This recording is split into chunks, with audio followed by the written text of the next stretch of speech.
Well, good morning, everybody, and happy Friday. I hope you're having a fantastic morning so far. I'm excited today to start on a brand new book. So, we're going to start on book two, which is Harry Potter and the Chamber of Secrets, a fantastic, fantastic sequel to those of you that enjoyed Harry Potter and the Sorcerer's Stone. Have a couple of exciting announcements. First of all, today we're going to draw for a Harry Potter book from the art that was submitted.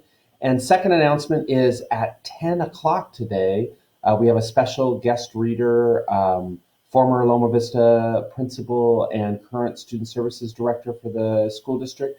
Chris Calabrese will be here at 10 to read one of his favorite books. So if you're able to come back then or later on today, join us and see what Mr. Calabrese has to read. So let's get started. Not for the first time, an argument had broken out over breakfast at number 4 Privet Drive. Mr. Vernon Dursley had been woken in the early hours of the morning by a loud hooting noise from his nephew Harry's room. "Third time this week," he roared across the table. "If you can't control that owl, it'll have to go." Harry tried yet again to explain. "She's bored," he said. "She's used to flying around outside. If I could just let her out at night—" "Do I look stupid?" snarled Uncle Vernon, a bit of fried egg dangling from his bushy mustache. "I know what'll happen if that owl's let out." He exchanged dark looks with his wife, Petunia. Harry tried to argue back, but his words were drowned out by a loud belch from the Dursleys' son, Dudley. "I want more bacon." "There's more in the frying pan, sweetum," said Aunt Petunia, turning misty eyes on her massive son. "We must build you up while we've got the chance. I don't like the sound of that school food." "Nonsense, Petunia. I never went hungry when I was at Smelting," said Uncle Vernon heartily. "Dudley gets enough, don't you, son?" Dudley, who was so large his bottom drooped over either side of the kitchen chair, grinned and turned to Harry. "Pass the frying pan." "You've forgotten the magic word," said Harry irritably. The effect of this simple sentence on the rest of the family was incredible. Dudley gasped and fell off his chair with a crash that shook the whole kitchen. Mrs. Dursley gave a small scream and clapped her hands to her mouth. Mr. Dursley jumped to his feet, veins throbbing in his temples. "I meant please," said Harry quickly. "I didn't mean—" "What have I told you?" thundered his uncle, spraying spit all over the table. "About saying the M word in our house." "But how dare you threaten Dudley?" roared Uncle Vernon, pounding the table with his fist. I warned you. I will not tolerate mention of your abnormality under this roof." Harry stared from his purple-faced uncle to his pale aunt, who was trying to heave Dudley to his feet. "All right," said Harry. "All right." Uncle Vernon sat back down, breathing like a winded rhinoceros and watching Harry closely out of the corners of his sharp, small eyes. Ever since Harry had come home for the summer holidays, Uncle Vernon had been treating him like a bomb that might go off at any moment. Because Harry Potter wasn't a normal boy, as a matter of fact, he was not normal as it was possible not to be. Harry Potter was a wizard fresh from his first year at Hogwarts School of Witchcraft and Wizardry. And if the Dursleys were unhappy to have him back for the holidays, it was nothing to how Harry felt. He missed Hogwarts so much it was like having a constant stomachache. He missed the castle with its secret passageways and ghosts, his classes, though perhaps not Snape, the potions master, the mail arriving by Owl, eating banquets in the Great Hall, sleeping in his four-poster bed in the Tower dormitory, visiting the gamekeeper Hagrid in his cabin next to the Forbidden Forest and the grounds, and especially Quidditch, the most popular sport in the wizarding world. 6 tall goalposts, 4 flying balls, and 14 players on broomsticks. All Harry's spellbooks, his wand, robes, cauldron, and top-of-the-line Nimbus 2000 broomstick had been locked in a cupboard under the stairs by Uncle Vernon the instant Harry had come home. What did the Dursleys care if Harry lost his place on the house Quidditch team because he hasn't practiced all summer? What was it to the Dursleys if Harry went back to school without any of his homework done? The Dursleys were what wizards called muggles, not a drop of magical blood in their veins, and as far as they were concerned, having a wizard in the family was a matter of deepest shame. Uncle Vernon had even padlocked Harry's owl, Hedwig, inside her cage to stop her from carrying message to anyone in the wizarding world. Harry looked nothing like the rest of the family. Uncle Vernon was large and neckless, with an enormous black mustache, and Petunia was horse-faced and bony. Dudley was blond, pink, and porky. Harry, on the other hand, was small and skinny, with brilliant green eyes and jet black hair that was always untidy. He wore round glasses, and on his forehead was a thin, lightning-shaped scar. It was this scar that made Harry so particularly unusual, even for a wizard. This scar was the only hint of Harry's very mysterious past, of the reason he had been left on the Dursleys' doorstep 11 years before. At the age of 1 year old, Harry had somehow survived a curse from the greatest dark sorcerer of all time, Lord Voldemort, whose name most witches and wizards still feared to speak. Harry's parents had died in Voldemort's attack, but Harry had escaped with his lightning scar, and somehow, nobody understood why, Voldemort's powers had been destroyed in the instant he had failed to kill Harry. So Harry had been brought up by his dead mother's sister and her husband. He had spent 10 years with the Dursleys, never understanding why he kept making odd things happen without meaning to, believing the Dursley story that he had gotten a scar in the car crash that had killed his parents. And then exactly a year ago, Hogwarts had written to Harry, and the whole story had come out. Harry had taken up his place at the wizard school, where he and his scar were famous. But now the school year was over, and he was back with the Dursleys for the summer, back to being treated like a dog that had rolled in something smelly. The Dursleys hadn't even remembered that today happened to be Harry's 12th birthday. Of course, his hopes hadn't been high. They'd never given him a real present, let alone a cake, but to ignore it completely. At that moment, Uncle Vernon cleared his throat importantly and said, "Now, as we all know, today is a very important day." Harry looked up, hardly daring to believe it. "This could be the day I make the biggest deal of my career," said Uncle Vernon. Harry went back to his toast. Of course, he thought bitterly. Uncle Vernon was talking about a stupid dinner party. He'd been talking of nothing else for 2 weeks. Some rich builder and his wife were coming to dinner, and Uncle Vernon was hoping to get a huge order from him. Uncle Vernon's company made drills. "I think we should run through the schedule one more time," said Uncle Vernon. "We should all be in position at 8 o'clock. Petunia, you will be—" "In the lounge," said Petunia promptly, "waiting to welcome them graciously to our home." "Good, good. And Dudley?" "I'll be waiting to open the door." Dudley put on a foul, simpering smile. "May I take your coats, Mr. and Mrs. Mason?" "They'll love him," cried Aunt Petunia rapturously. "Excellent, Dudley," said Uncle Vernon. Then he rounded on Harry. "And you?" "I'll be in my bedroom, making no noise and pretending I'm not there," said Harry tonelessly. "Exactly," said Uncle Vernon nastily. "I will lead them into the lounge, introduce you, Petunia, and pour them drinks. At 8:15. "I'll announce dinner," said Aunt Petunia. "And Dudley, you'll say—" "May I take you through the dining room, Mrs. Mason?" said Dudley, offering his fat arm to an invisible woman. "My perfect little gentleman," sniffed Aunt Petunia. "And you?" said Uncle Vernon viciously to Harry. "I'll be in my room, making no noise at all, pretending I'm not there," said Harry Dudley. "Precisely. Now, we should aim to get in a few good compliments at dinner. Petunia, any ideas?" "Vernon tells me you're a wonderful golfer, Mr. Mason. Do tell me where you bought your dress, Mrs. Mason." "Perfect!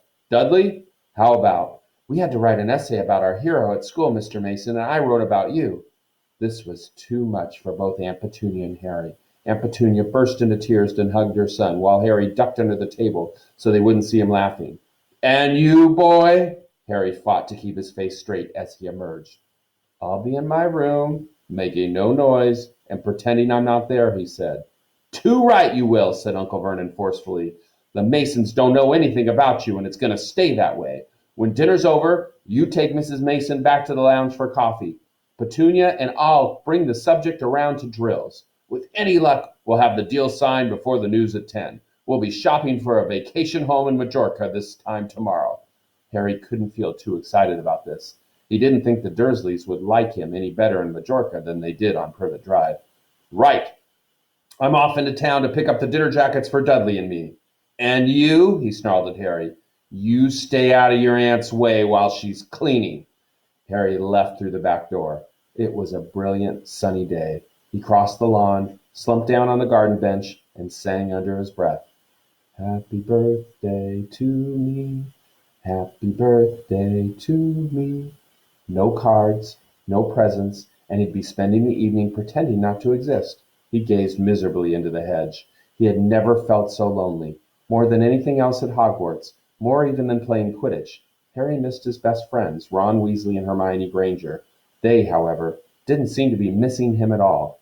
Neither of them had written to him all summer, even though Ron had said he was going to ask Harry to come and stay. Countless times Harry had been at the point of unlocking Hedwig's cage by magic and sending her to Ron and Hermione with a letter, but it wasn't worth the risk. Underage wizards weren't allowed to use magic outside of school.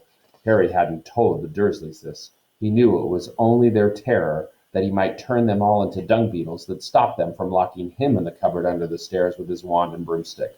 For the first couple of weeks back, Harry had enjoyed muttering nonsense words under his breath and watching Dudley tearing out of the room as fast as his fat little legs would carry him. But the long silence from Ron and Hermione had made Harry feel so cut off from the magical world that even taunting Dudley had lost its appeal, and now Ron and Hermione had forgotten his birthday. What wouldn't he give now for a message from Hogwarts, from any witch or wizard? He'd almost be glad of a sight of his arch-enemy, Draco Malfoy, just to be sure it hadn't been all a dream. Not that this whole year at Hogwarts had been fun. At the very end of last term, Harry had come face to face with none other than Lord Voldemort himself. Voldemort might be a ruin of his former self, but he was still terrifying, still cunning, still determined to regain power. Harry had slipped through Voldemort's clutches for a second time, but it had been a narrow escape, and even now, weeks later, Harry kept waking in the night, drenched in cold sweat, wondering where Voldemort was now, remembering his livid face, his wide, mad eyes. Harry suddenly sat bolt upright on the garden bench. He had been staring absent-mindedly into the hedge, and the hedge was staring back. Two enormous green eyes had appeared among the leaves. Harry jumped to his feet as a jeering voice floated across the lawn. "I know what day it is," sang Dudley, waddling towards him. The huge eyes blinked and vanished. "What?" said Harry, not taking his eyes off the spot where they had been. "I know what day it is," Dudley repeated, coming right up to him. "Well done," said Harry. "So you finally learned the days of the week." "Today's your birthday," sneered Dudley. "How come you haven't gotten any cards? Haven't you even got friends at that freak place?" "Better not let your mum hear you talking about my school," said Harry coolly. Dudley hitched up his trousers, which were slipping down his fat bottom. "Why are you staring at the hedge?" he said suspiciously. "I'm trying to decide what would be the best spell to set it on fire," said Harry. Dudley stumbled backwards at once, a look of panic on his fat face. You can't. Dad told you you're not to do magic. He said he'll chuck you out of the house, and you haven't got anywhere else to go. You haven't got any friends to take you." "Jiggery pokery," said Harry in a fierce voice. "Hocus pocus, squiggly wiggly." "Mom!" howled Dudley, tripping over his feet as he dashed back towards the house. "Mom, he's doing you-know-what!" Harry paid dearly for his moment of fun, as neither Dudley nor the hedge was in any way hurt. Aunt Petunia knew he hadn't really done magic, but he still had to duck as she aimed a heavy blow to his head with the soapy frying pan. Then she gave him work to do, with the promise that he wouldn't eat again until he'd finished. While Dudley lolled around watching it and eating ice cream, Harry cleaned the windows, washed the car, mowed the lawn, trimmed the flower beds, pruned and watered the roses, and repainted the garden bench. The sun blazed overhead, burning the back of his neck. Harry knew he shouldn't have risen to Dudley's bait, but Dudley had said the very thing Harry had been thinking himself. Maybe he didn't have any friends at Hogwarts. Wish they could see the famous Harry Potter now, he thought savagely as he spread manure on the flower beds, his back aching, sweat running down his face. It was 7:30 in the evening when at last, exhausted, he heard Aunt Petunia calling him. "Get in here and walk on the newspaper." Harry moved gladly into the shade of the gleaming kitchen. On top of the fridge stood tonight's pudding, a huge mound of whipped cream and sugared violets. A loin of roast pork was sizzling in the oven. "Eat quickly. The Masons will be here soon," snapped Aunt Petunia, pointing to 2 slices of bread and a lump of cheese on the kitchen table. She was already wearing a salmon pink cocktail dress. Harry washed his hands and bolted down his pitiful supper. The moment he had finished, Aunt Petunia whisked away his plate. "Upstairs, Harry!" As he passed the door to the living room, Harry caught a glimpse of Uncle Vernon and Dudley in bow ties and dinner jackets. He had only just reached the upstairs landing when the doorbell rang, and Uncle Vernon's furious face appeared at the foot of the stairs. "Remember, boy, one sound." Harry crossed to his bedroom on tiptoe, slipped inside, closed the door, and turned to collapse on his bed. The trouble was, there was already somebody sitting on it. Harry managed not to shout out, but it was a close thing. The little creature on the bed had large bat-like ears and bulging green eyes the size of tennis balls. Harry knew instantly that this was what had been watching him out on the garden hedge that morning. As they stared at each other, Harry heard Dudley's voice from the hall. "May I take your coats, Mr. and Mrs. Mason?" The creature slipped off the bed and bowed so low that the end of its long thin nose touched the carpet. Harry noticed that it was wearing what looked like an old pillowcase, with rips for arm and leg holes. Uh, hello, said Harry nervously. "Harry Potter," said the creature in a high-pitched voice Harry was sure would carry down the stairs. "So long has Dobby wanted to meet you, sir. Such an honor it is." "Thank you," said Harry, edging along the wall and sinking into his desk chair next to Hedwig, who was asleep in her large cage. He wanted to ask, "What are you?" but thought it would sound too rude. So instead he said, "Who are you?" "Dobby, sir, just Dobby. Dobby the house elf," said the creature. "Oh, really?" said Harry. I don't want to be rude or anything, but this isn't a great time for me to have a house elf in my bedroom." Aunt Petunia's high, false laugh sounded from the living room. The elf hung his head. "Not that I'm not pleased to meet you," said Harry quickly, "but is there any particular reason you're here?" "Oh, yes, sir," said Dobby earnestly. "Dobby has come to tell you, sir. It is difficult, sir. Dobby wonders where to begin." "Sit down," said Harry politely, pointing at the bed. To his horror, the elf burst into tears, very noisy tears. "Sit down," he wailed. "Never, never, ever." Harry thought he heard the voices downstairs falter. "I'm sorry," he whispered. "I didn't mean to offend you or anything." "Offend, Dobby," choked the elf. "Dobby has never been asked to sit down by a wizard like an equal." Harry, trying to stay shh and look comforting at the same time, ushered Dobby back onto the bed where he sat hiccuping, looking like a large and very ugly doll. At last he managed to control himself, and sat with his great eyes fixed on Harry in an expression of watery adoration. "You can't have met many decent wizards," said Harry, trying to cheer him up. Dobby shook his head. Then, without warning, he leapt up and started banging his head furiously on the window, shouting, "Bad Dobby! Bad Dobby!" "Don't! What are you doing?" Harry hissed, springing up and pulling Dobby back onto the bed. Hedwig had woken up with a particularly loud screech and was beating her wings wildly against the bars of her cage. "Dobby had to punish himself, sir," said the elf, who had gone slightly cross-eyed. "Dobby almost spoke ill of his family, sir." "Your family?"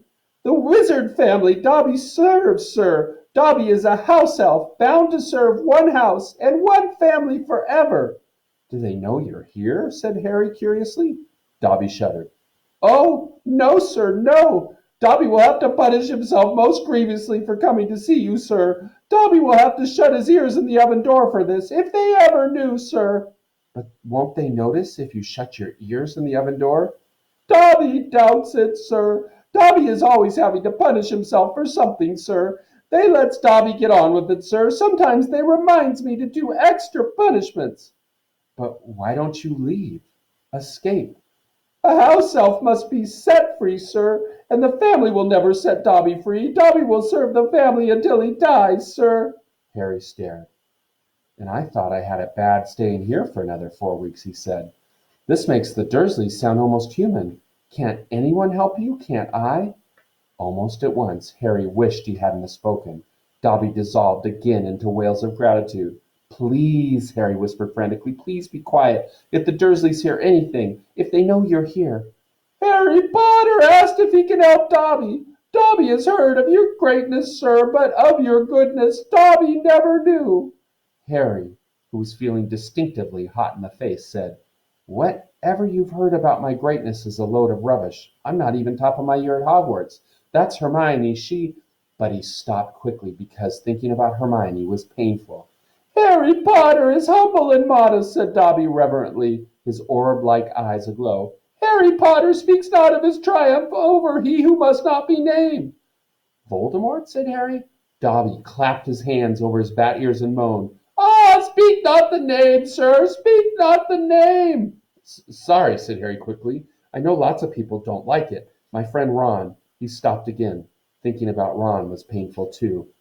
Dobby leaned towards Harry, his eyes wide like headlights. Dobby heard tell, he said hoarsely, that Harry Potter met the Dark Lord for a second time just weeks ago.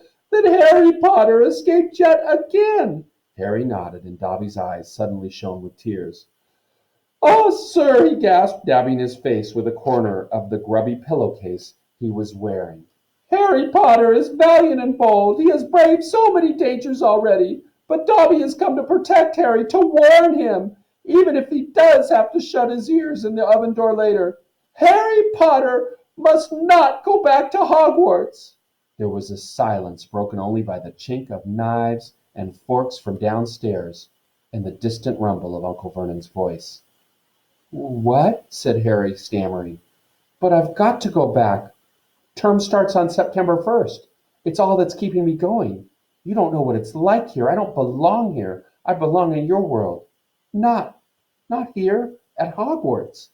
No, no, no, squeaked Dobby, shaking his head so hard his ears flapped. Harry Potter must stay where he is safe. He is too great, too good to lose. If Harry Potter goes back to Hogwarts, he will be in mortal danger. Okay, we're going to stop there today, and we'll pick up again Monday at 9. We do have our drawing today for the Harry Potter book from the art that came in. So thank you all of you that entered. And our winner today is Tanner Barman. Congratulations, Tanner. You'll be getting a brand new Harry Potter book. Thanks so much, everybody, for tuning in today. Don't forget, if you're around at 10 o'clock today, we'll have former Loma Vista principal and current Student Services Director Chris Calabrese reading his story. Great. Have a great day.